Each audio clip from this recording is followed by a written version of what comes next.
welcome back to the MovieBabble podcast. It has been a little bit, but October has been a busy month for movies, so we have been obviously busy watching all those movies, or at least we've been trying to. It's me, Brennan, today hosting, and I'm here with Nick. How's it going? Sir, good to be back. With so many movies, so little time. Yeah, a lot going on. And the month isn't even over, and it's going to get busier. But yeah, we have a lot to talk about this week. So obviously the main topic today will be Dune, but we are going to touch on some of the other biggies of October, including Halloween Kills, The Last Duel, and No Time to Die. Now let's quickly jump into Dune's Sunday box office returns, and this is quite a sight to see for Warner.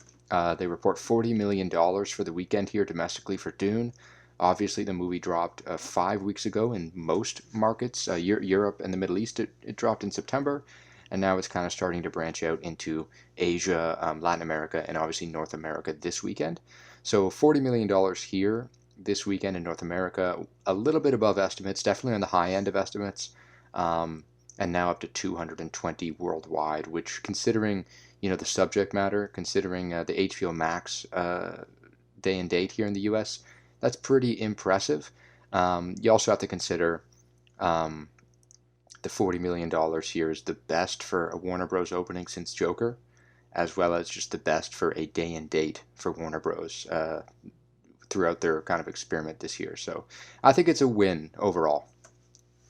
Yeah, I think we're definitely getting that Dune sequel, right? Because it's 160 budget, and you got to figure Warner's being a little more lenient in terms of what their returns on these movies are for greenlighting other stuff. And we'll get to Dune in a second, but you watch that, and it's kind of one half of a movie, but you can't really deny how successful it is in a lot of different areas. So my guess is we'll probably see that sometime soon.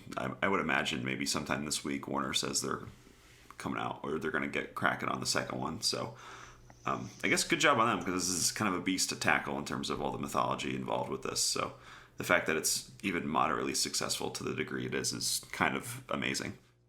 Yeah, for sure. This also just points to, I think, just how well the marketing did for this movie. This is something that is obviously on HBO Max. We've seen the depressed openings for movies that are day and date. Obviously, Warner has said they're going to be looking at HBO Max as well. They want to see the online streaming numbers. They want to see the box office. They want to see both before they jump into a sequel. But the movie has been doing very well in Europe ever since September. The numbers have been really good over there. I think it's like, at one point it was Russia's best opening weekend of the year, Taiwan's best opening weekend of the year. In Asia, it had great numbers in France until No Time to Die overtook it. But it was doing really strong, and now it comes here, and $40 million is impressive. It also just further highlights what we've been seeing in October, which is kind of a really big step towards a box office recovery. Obviously, last May, when we started seeing movies come out in a more normal sense, starting with the May 2/4 weekend there with Cruella and Quiet Place Part 2, it had been a slow crawl to getting kind of back to where numbers were pre-pandemic. They aren't there yet, but every month since May, we've seen significant jumps. May was around 25% box office revenue of what it was in 2019. Every month it's gone up, and October is set to be 80 or so percent of what it was in 2019, which is, they said that's where they need to be to sustain. So we're seeing recovery, and we don't know what the actuals will be on Dune tomorrow. It might be under 40, but if it stays on the plus side of 40, that's 4 straight weekends with a $40 million opening, starting with Venom to No Time to Die, Halloween Kills, and now Dune. So the recovery is coming along. Yeah, and it's, COVID cases are on the decline again. Who knows what will happen there, right? But yeah, there's more movies coming out. Like Eternals is coming. What is it? Red Notice? That's a Netflix movie is coming out. But that's going to be a big one. Ghostbusters. Clifford the Big Red Dog. I don't know. But there's a lot of big awards movies coming out too. So my guess is there will be a continued increase, or kind of a leveling off at movie capacities, which is, it's nice to see, Movies are fun. I like going to the movie theater. It's not the worst thing in the world. So, yeah, this is all very, very good news. Yeah, I agree. It's very good news indeed. Also, just some more box office news. No Time to Die has crossed the $500 million mark worldwide. It's up to 525. This movie has been a beast overseas, just an absolute beast. There was a reason Warner dropped Dune in September before overseas before No Time to Die came out because it has just been kind of dominating global box offices, mostly in Europe. It's the highest grossing movie of the year in Europe, Africa, and the Middle East, I believe, trailing a bit behind F9 in Latin America and Asia. But it's a beast for sure. And you look at the numbers in the UK alone. So this movie has $525 million now, over $100 million in the UK alone. Like, I mean, I knew Bond was big over there. Skyfall's the second highest grossing movie all time. Spectre's third. It's like their kind of Avengers, if you will. But it really is a big deal that this movie's doing that well there. Just insane numbers. And the fact that I think this is the fourth week now that No Time to Die has been playing in theaters in the UK, and the numbers aren't quite out yet, but it may have beat Dune. So it's scathed off Venom, Halloween, maybe even Dune. It just has great resilience over there. And it's also impressive because this is what by far the longest Bond movie too, so less showing times per day and all that. So I think there was that report that came out when there was that they were trying to shop this around to Apple and whatnot, that it had to break, was it like 700 million to 900 million to break even on this. So if you're looking at that, it's got a ways to go, but it's by far one of the better performing movies even of the year, so it had all the cards stacked against it. So it's very impressive in that sense. And like I said, I can imagine it's just going to keep doing really well overseas.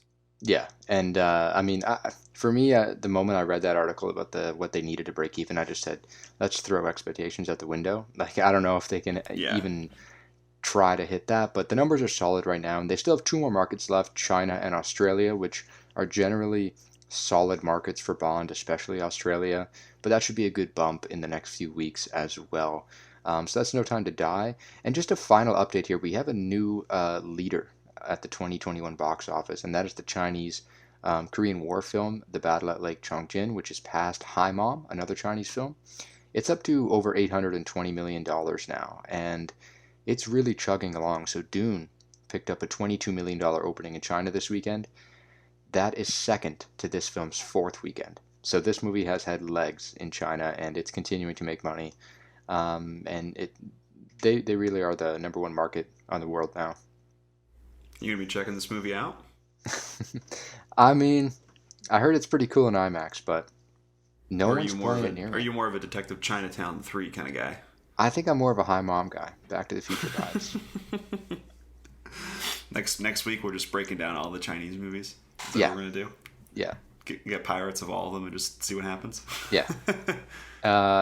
It's still insane though how much money this thing's making. Like it's wild. Apparently there were major reports of it came out over a holiday period a couple weeks ago, and that was kind of the big kind of boom for it. Apparently made 170 million opening weekend or something like that. Crazy. Yeah, we're kind of been moving towards this for a couple years now, but I feel like in the early 2010s there were so many Hollywood movies that kind of catered towards the Chinese market to get the international gross, but now we've seen more times than not where China is kind of prioritizing their own productions and over there, and kind of you see like obviously with the news with Dune this week. So I'm curious if this is just going to continue or what, because it feels like, I mean, this like what the Battle of Lake Changjin was like the most expensive Chinese movie ever made, right? Mm-hmm. So I feel like you're going to continue to see stuff like this where I don't know if the Chinese market will be as reliable for a lot of these Hollywood movies anymore. So I don't know. Something to think about. Yeah, I agree. We saw Free Guy kind of find success there earlier, but nothing near success like this. Like, it's not pulling out hundreds of millions of dollars in China. Like, it's crazy. But yeah, I think you're right. We'll definitely see this trend to continue. Now let's get to the fun part, though, which is talking about these movies. So we're going to start from, obviously, the top here with Dune. We both saw it at the movies over the weekend. For me, I quite enjoyed this thing. I thought it was a wonderful experience, but it was also really surreal because I had been so excited for this thing for so long. Tried to get on early to get the tickets for TIFF to go see it, but yeah, they were sold out very fast. So that was definitely out of the cards, but I was there Thursday night, first showing in the IMAX screen. It was amazing. I have definitely a few gripes with the film, and I do want to check it out again. But it's certainly a spectacle, and I think it's something that sci-fi fans have been wanting for a while. I'll say that. I think it's the type of movie that has kind of been missing from our kind of film slate as of late, and I'm glad we have it.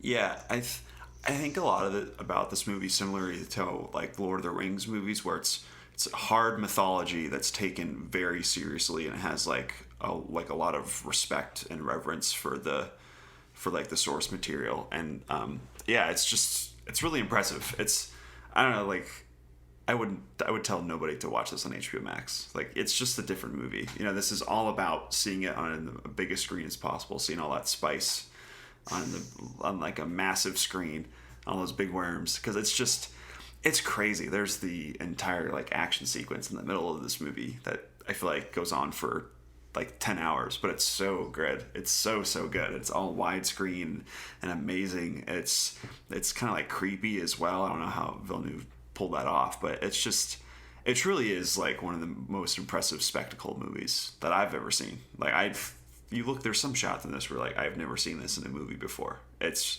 so crazy. It's just so impressive. Yeah, no, for sure. It's from the moment the movie opened too. I think you heard the Harkonnen, that really deep voice over the screen before the Warner Bros. Logo come on, and then the movie kicks in with what I think was a pretty strong opening. Definitely an opening that was um, very composition heavy, just kind of throwing stuff at you. But I enjoyed it. It is a fun film to watch in theaters for sure. It's kind of what, in my opinion, the theater experience is made for. Like I'm sure it'll translate well at home, and every good movie should be good in both Right. locations. But it is a fun time to just sit back and just kind of, for the first time, just kind of be washed away, kind of let this film wash over you in a dark theater.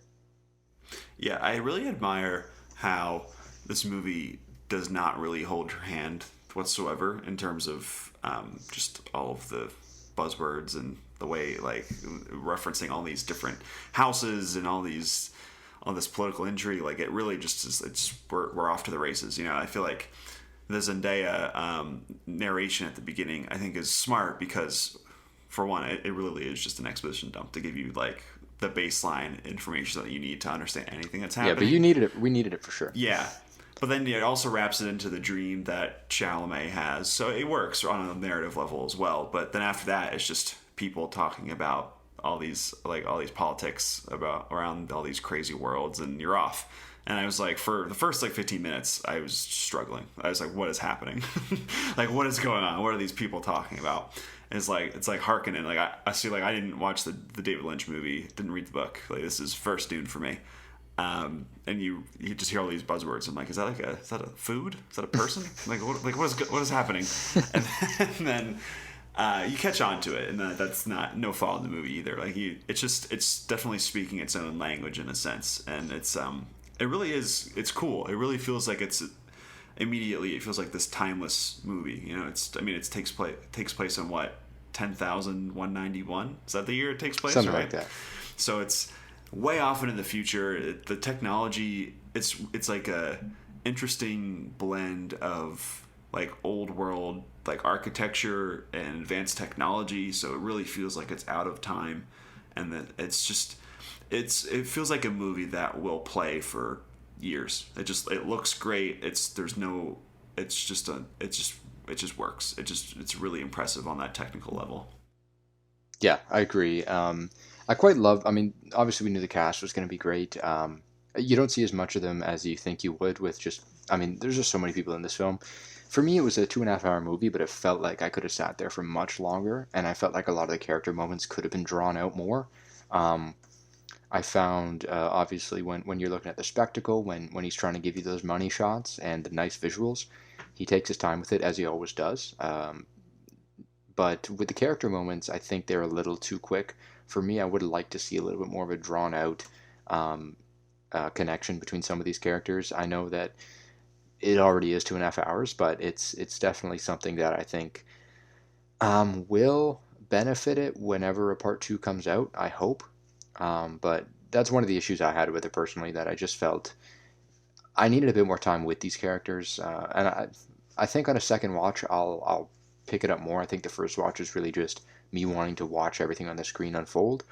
Maybe the second watch it'll be better in terms of the character moments, but I definitely wanted to see a bit more there. Yeah, I feel like it was not a stretch to say that this is barely a movie.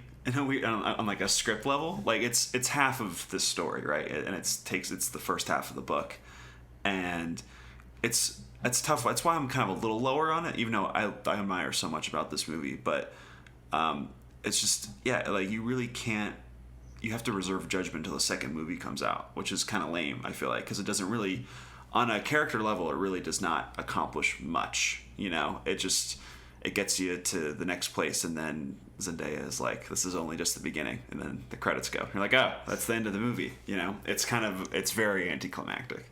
But I am looking forward to part two, because I feel like I would love to be able at some point to watch this all as just like one long movie. Because I think you're right. I think it would play a lot better, and I'm really curious to see if this movie avoids some of the pitfalls of the source material, because from what I understand, this is very much a white savior kind of story, and you can see that in the movie too, with Chalamet is kind of like this chosen one. He's Jesus, basically.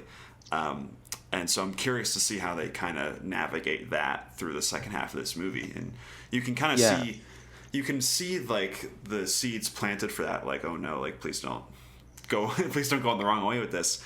But you also can't, like, you don't really know what they're going to do with it, because there's still so much story to tell. So it's a weird thing where you can see positives and negatives, kind of like you see those seeds planted in this first movie, but I don't know, maybe they do something interesting with it in the second part. I have no idea. So it's it's in a weird middle ground where you kind of just have to just sit there and wait for 3 years till the next movie comes out. Hopefully they shoot next year. That'd be great. But yeah, you know what? I do know that from the source material, there's definitely a subversion of expectations with the second part upcoming. I think a lot of audiences will see that when it does come out. Hopefully it gets greenlit. I do think it's going to get greenlit in a few days, but yeah, I think it's something that the author, Frank Herbert, he's always been trying to be adamant on, that Timothée Chalamet's Paul character, very cool name for this world, Paul. So the white savior element is something that he kind of railed against after it came out. He wanted people to know this is a colonizer. This is like, so it's something Right. that I think there will be a lot of subversion in part two, from what you'd expect, and maybe that's why part two, I don't know, it won't follow kind of your typical hero story, but I do hope it comes out. I don't know. All the signs point towards a part two on the way. Yeah, it's definitely, there are, like, that's why I said, like, you just kind of have to wait to see what happens, because apparently there are some changes to the book, but it's also very faithful, so we'll see. But yeah, like, you can see where the comment on that character is there, because it's all of these white kind of houses that are dominating this area that's like this planet's full of minority characters. The Fremen is what they're called, right? So you can see that, and they're dominating for trade and just I guess intergalactic domination. So you can see all that, those political machinations rolling through this. Really interesting. I'm really curious to see what people who have read the book think so far. But yeah, it's just there's just so many things to come. Really. Yeah. It's fun because even like with like Stellan Skarsgård, who plays the Baron, who's really good makeup, by the way, but he's only in this for a few scenes, but it's very clear that this is just, he's going to play a bigger part later on. And same with Batista, who has like 2 scenes in this movie, right? He's barely in it. So they're very much, they have all these like really famous A-list actors, and the people you barely see are gonna play a bigger part and later on. So it's a lot of really cool stuff. And Nick Javier Bardem's in this movie for 2 scenes, right? He's shows a scene up stealer early too. on. Yeah, it's Javier Bardem, right? He's the best. Yeah. Like, so it truly is. You kind of just, like I said, you just kind of have to wait see what happens, because it's you can see all the wheels turning and things falling into motion, but they really haven't capitalized on it yet. So yeah, it's just, we'll see what happens. Come back in 3 years. Yeah, no, for sure. So just moving away from Dune here, we have another film that came out last weekend.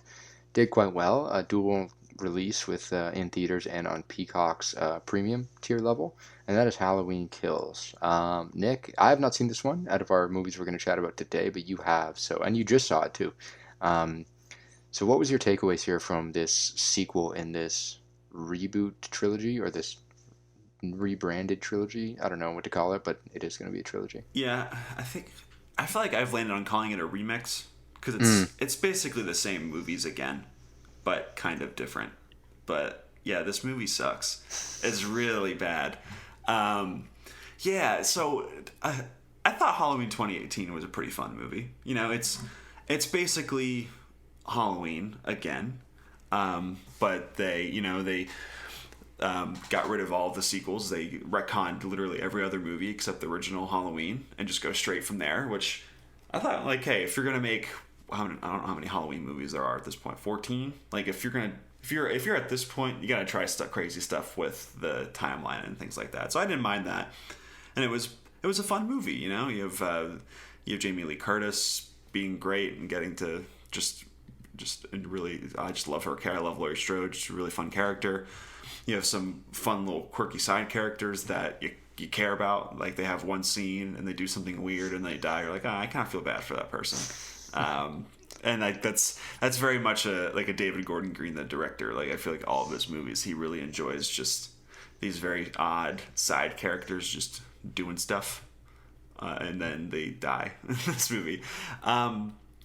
But yeah, so this Halloween Kills is kind of, like I said, it's a remix of the original Halloween 2. I guess this is Halloween 2 Part 3. I don't know if you think of all the movies, but it happens the exact same night after the events of the last movie, and yeah, it's like Laurie Strode goes back to the hospital again, like she does in Halloween Part 2. And then all hell breaks loose, and then Michael Myers kills some people, and then this movie really doesn't amount to stuff. It's almost like Dune, except not as epic, where it's really just a placeholder for more things to come later on. So it's hardly a movie at all, honestly. It's just Michael Myers kills some people, and then they bring back some very fringe characters from the original Halloween that you didn't care about at all. Like, they were just there. Like Anthony Michael Hall is in this movie, and he played a very bit part in the original. And he's back, and now his character is a big deal, and he's leading this mob of people in Haddonfield that try to kill Michael Myers, and it's very stupid. It's very, very stupid. And like, this movie tries to do stuff with the mob mentality, where it's like, oh, like, that's bad, you know, and wags its finger at you, but it feels like it's just buying its time and trying to pad out this runtime to make it an actual movie, even though it isn't. But yeah, just like a lot of the stuff that these characters do, it makes you just kind of hate them. It's just, you kind of want Michael Myers to win, because a lot of these characters, especially Anthony Michael Hall's character, is just despicable, like what he does in this movie. And so it's just, some of these people are so bad. You're like, I really don't care. Like, I hope you die, and Michael Myers wins. So it's kind of weird when I'm rooting for pure evil to win the day. So yeah, it really is kind of a non-starter for me. It's not particularly interesting. There are some fun horror stuff, I guess, some good kills, some very shocking and gruesome kills. I heard the kills are good. Yeah. Michael Myers gets to do some fun stuff, and they have a lot of fun with when he has like axes in his hands and stuff like that, and they're pretty inventive with it. But it's really, that's all there is. And then he disappears for large swaths of the movie, and you're just with Anthony and Michael Hall, and you're like, wow, this just kind of is a bummer. Yeah, I heard there's a lot of there's not a lot of screen time either for Jamie Lee Curtis. Yeah, she's just in the hospital. She's just there, and Will Patton's there too. He's somehow survived from the last movie, so he's just there, and they're just chatting it up in their room. And then, no one ever really dies, do they? Yeah, right, exactly. And then Laurie Strode talks about how Michael Myers is pure evil, and then the movie's over. Like, that's it. Like, all right, wait for Halloween Ends to come out. It's just, I don't know. It's just not fun. Characters do dumb things. It's just, I don't know. I just don't really see what the point of this was at all. Yeah, So that's tough. yeah, it's just and it's. I mean, I guess it was a smart move by them to put it on Peacock because I don't really know who has Peacock. So I guess it was smart for Universal in that sense, but it's just not very good. I don't know. I can't really see myself spending money to see this movie in a theater. It really just does not justify its existence whatsoever. Yeah, it's too bad. I mean, the first one was pretty well, like not the first one, but the 2018 one. It was pretty well received, right? And people did enjoy it. And it's just too bad to see it kind of drop off like this, especially with Halloween Ends coming whenever it does come. I know it's going to shoot in January.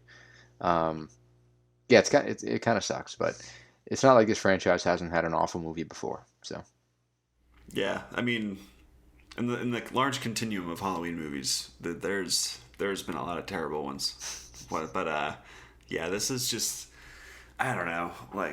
It just doesn't really seem like they had an idea for a script, but they had to make this new wave of Halloween movies a trilogy. So they just had to buy their time until the next one. So who knows? Hope the next one's fun. I will say, at the beginning of this movie, there's a very fun cameo for film Twitter heads out there at the beginning. It's one of those where it's like DiCaprio in Once Upon a Time in Hollywood, where you're pointing at the screen. It's like, oh, he's here, and it's a fun little thing. So that was kind of fun. But then after that, it's just I don't know. It's just people being awful to each other. sounds great. And then the movie's over. So there you go. Let's get into another movie where people are awful to each other, but it's a much better movie. What And a that's Ridley Scott's The Last Duel, which you haven't seen yet, but you will You because you have my must. word. I'm gonna see it. Okay. Yes. I quite enjoyed this movie. Obviously, out the gate, a lot of the talk was the bad box office performance, but I mean, you got Ben Affleck with dyed blonde hair. You got a goatee and a mullet with Matt Damon. You got medieval times stuff going on here. So I mean, I don't think it was destined to draw in big swaths of audiences. Maybe 15 years ago, but not now. And that's too bad. But the movie is really good, and I really did enjoy this thing. Apparently, it's based on a true story. I don't know how true it is, but it is based on a true story about the last legal duel in France.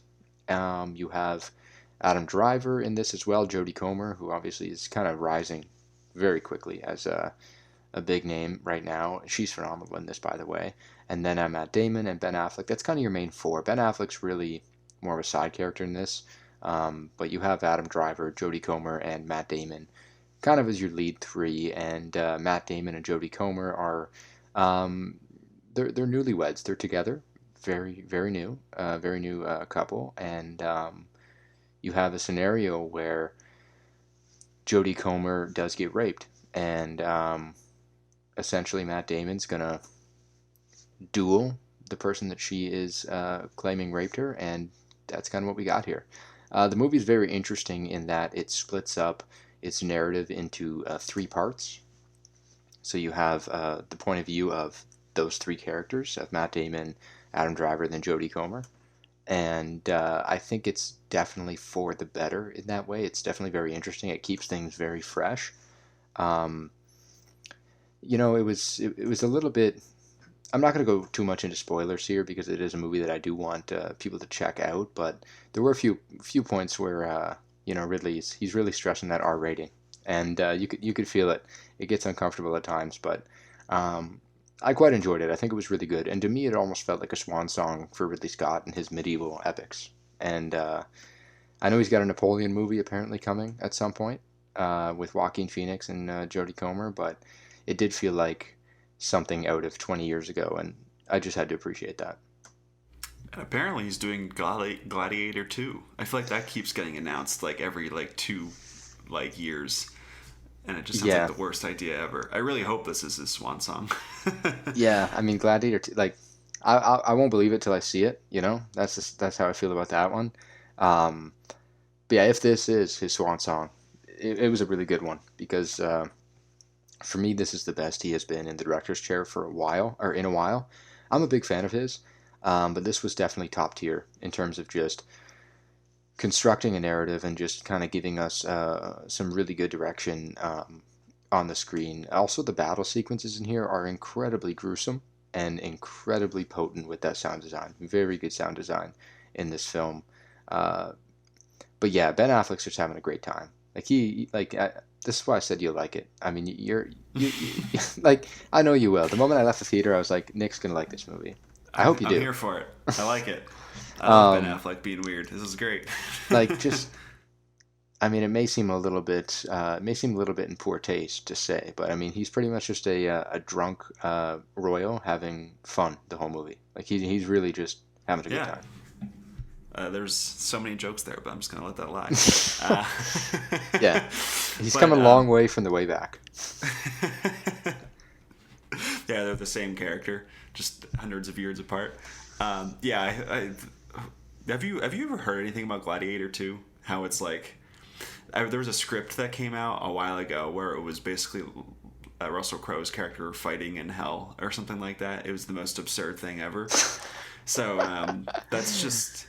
I'm also gonna leave that lie because that just sounds like the worst thing ever. But yeah, this movie really piqued my interest for a while because it was Affleck and Damon coming together to write again for the first time since Good Will Hunting, right? They haven't written together since then, and they brought in Nicole Holofcener, who's a writer that I really admire, to write the female perspective of this movie to give that probably a little more gravitas because I mean.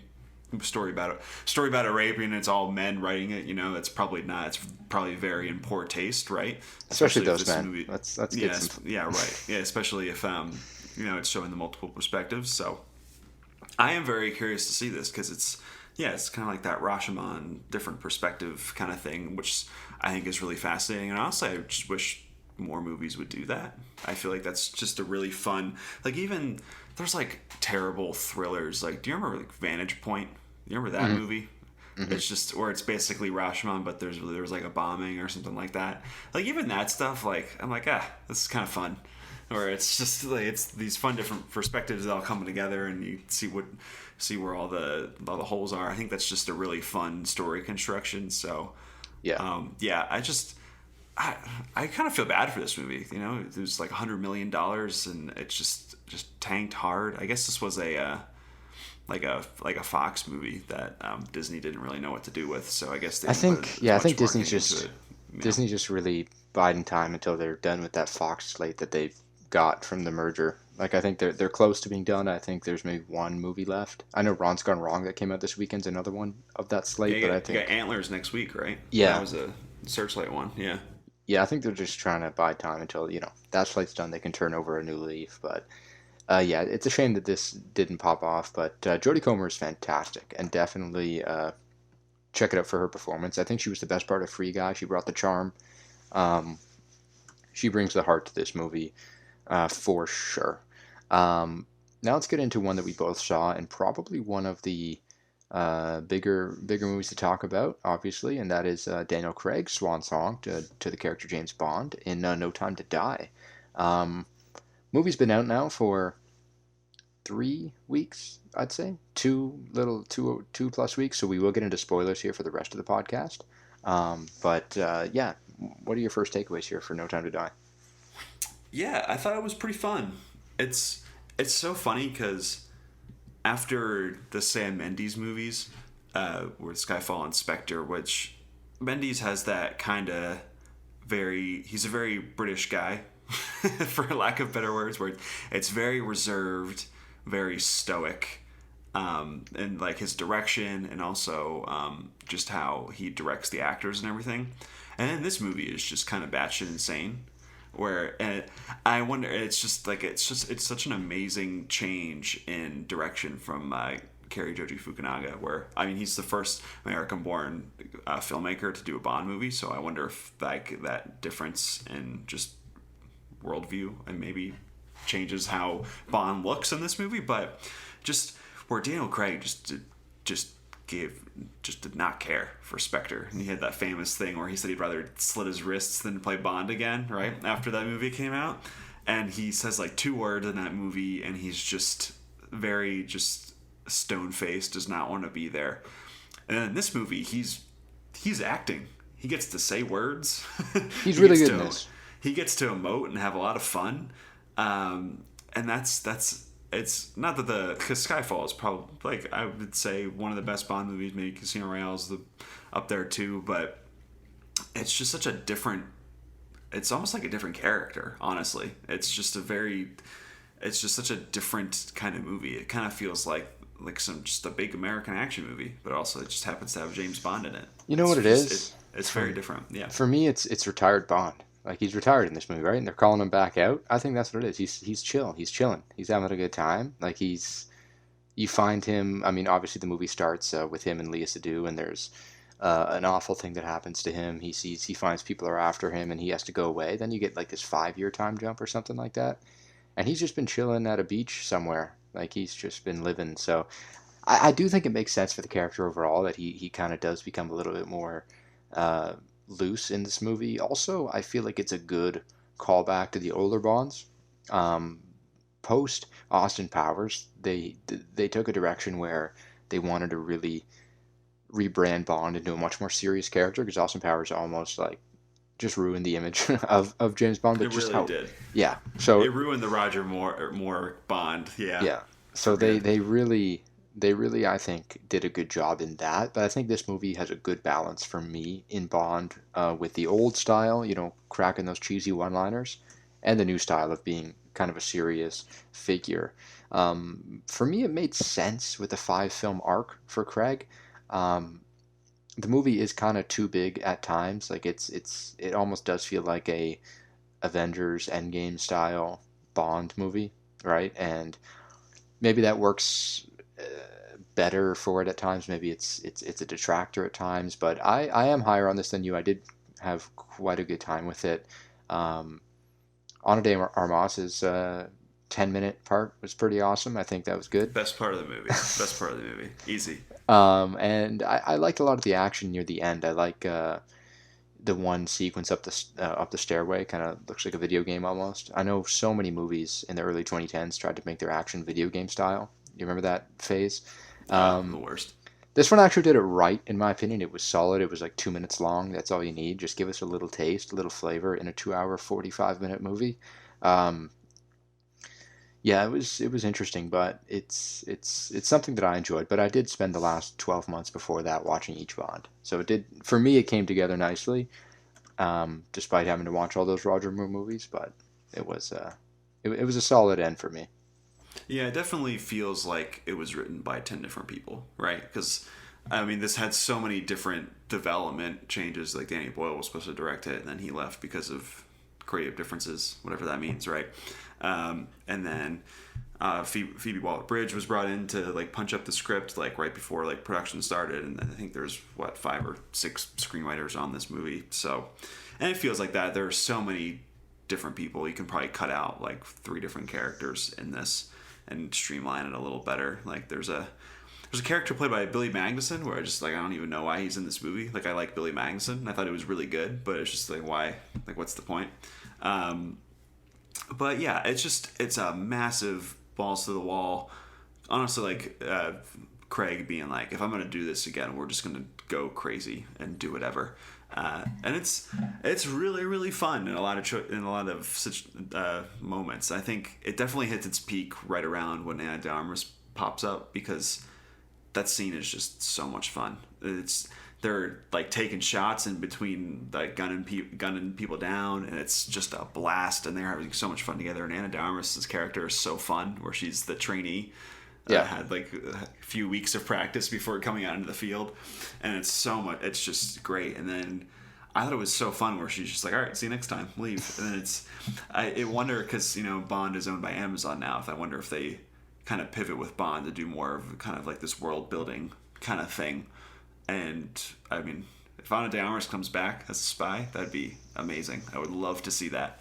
But that sequence is just a blast, and that's just when I feel like the movie is at its best. And then like there's 2 more hours left in the movie. So yeah, it's super long. I really enjoyed a lot of it, but it's just like there was just so much to this movie. And then you get more into Rami Malek, his character name is Lucifer Safin, or he just just Lucifer Satan is his character is his character name basically. I just don't care at all what he's doing, but there's just a lot of fun characters, a lot of fun little moments in here that it's just like you kind of take the bad with the good. It's just a really fun, outlandish movie. Right. Yeah, I think the Broccoli family that owns Bond, they're gonna keep their foot down against Amazon. It seems they've been somewhat clear in that. In that no Bond's movies only, and there's no spin-offs. They've been saying that since the merger. So I'm interested to see what Amazon does. They might have to really fork out even more change, but yeah, we'll see what happens with the future of that side of things. But yeah, no, you're right. I think that whole sequence in Havana was, it was to me it was vintage Bond. Like it felt like the Connery days, even the Roger Moore days, like the just the cheesiness of it almost, but in a super slick and much better way. But yeah, it was fun. That was a fun part of the film. And obviously near the end you get that kind of attempt at a big payoff. And for me, I was in and out of it. Am I buying this? Am I not? Because Spectre was just so bad. So and a lot of the movie hinges. Terrible. A lot of the movie hinges on Spectre. They're trying to write themselves out of a corner with Spectre with this movie. And then in the end, I kind of just caved and I said, yeah, I'm buying it and I'm liking it and whatever. Kill him off in the end. It looks great. It's amazing. Tear cry moment. But I don't know. How do you feel about that? First Bond to get killed off. Yeah, I feel like that's definitely like a dick swinging thing by Craig being like, I'm gonna be the first Bond that dies. If you're gonna make me come back and do another movie, it's weird because I think I was like a little emotional, right? Because I really like Craig as this character, and it's been what, 20 years, 17 years? When was Casino Royale? 2004, 2006? 06. Yeah, so it's 15 years. I like Daniel Craig, and it's sad to see him go from that sense, but also I just do not care about him and Madeline Swan's relationship at all. Like, I love Léa Seydoux. She's honestly one of my favorite actresses. I love her every time she shows up, but like her and Craig just have no chemistry together personally.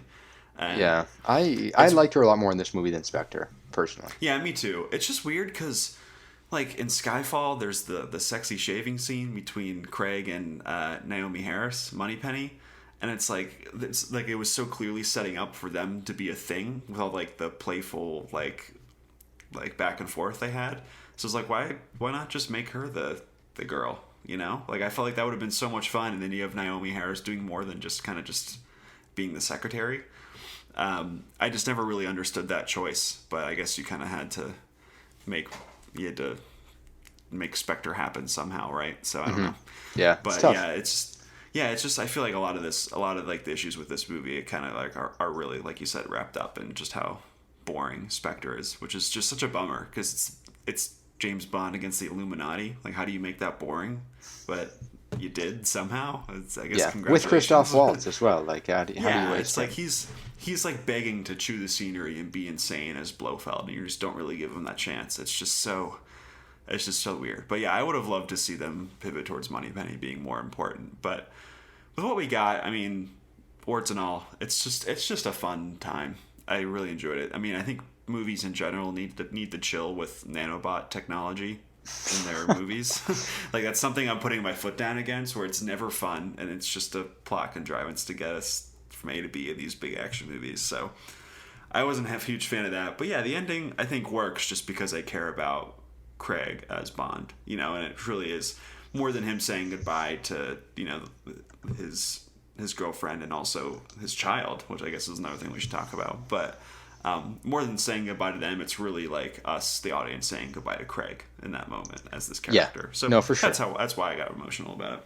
For sure. The child part, I think, it worked for me. I think it was weird at the start, but it worked. I think you needed it too, just for the ending and the powerful impact in the end.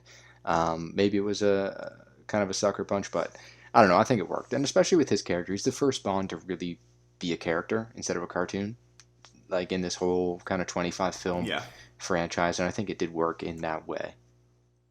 Yeah, it's so manipulative. It's like him talking to his girlfriend and kid as he's about to die, and it's so emotionally overblown. Like it's really begging you to cry at it. And like, like I'm not made of stone. Like I was like, God damn, this kind of sucks.